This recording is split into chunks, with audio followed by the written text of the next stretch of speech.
If one wants to define the future, they must study the past. Only then would we understand why Sega took a step back from console manufacturing.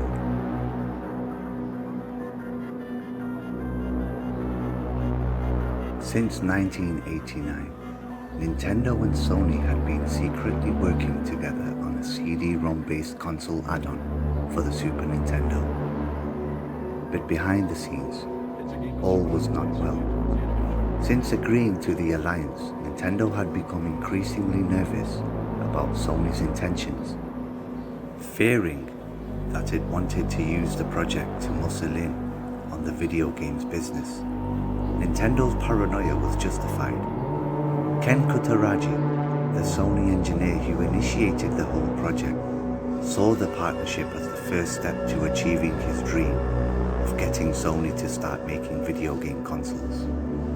Suspecting as such, Nintendo decided to strike first. The day after Sony gave its announcement, Nintendo announced it was dropping Sony and was now working with its Dutch rival Philips. Sony was shocked at the public humiliation Nintendo had inflicted on it, but if Nintendo had hoped to push Sony out of the games business, the move backfired. After this news broke, Sega's R&D department started working on what would later be known as the Mega CD. Sega's decision to create the Mega CD was solely driven by fear of Nintendo and Sony. At the time, they were facing stiff competition from both companies, and the Mega CD was the one way they could stay competitive. The Mega CD was an attempt to expand the capabilities of the Sega Genesis and provide gamers with new and exciting possibilities. The Mega CD was a significant undertaking for Sega, as it was their first venture into the world of CD-based gaming. The project began in 1989, and the Mega CD was eventually released in Japan in 1991, and later in North America and Europe in 1992. The development process involved collaborating with several third-party developers, including Core Design and Digital Pictures, to create games that could utilize the new hardware and take advantage of the higher storage capacity. The Mega CD also introduced new features, such as full motion video and Red Book audio, which allowed for higher quality soundtracks and voiceovers in games.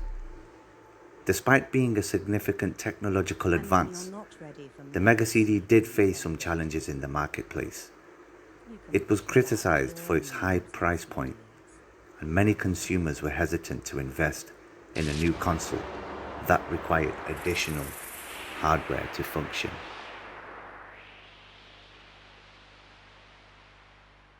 The Mega CD failed for a number of reasons.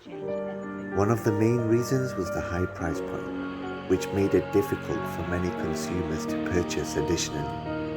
The software for the Mega CD was limited, and many of the games were simply enhanced versions of existing Genesis games. The add-on was also plagued by hardware problems, which led to a number of technical issues for users. It's difficult to determine exactly how much Sega lost with the Mega CD, but it's estimated that the company invested millions of dollars in the development and marketing of the add-on. The high price point and limited software library also meant that the Mega CD did not sell as well as Sega had hoped, which resulted in financial losses that would pile up as Sega head into the world of 32-bit processing.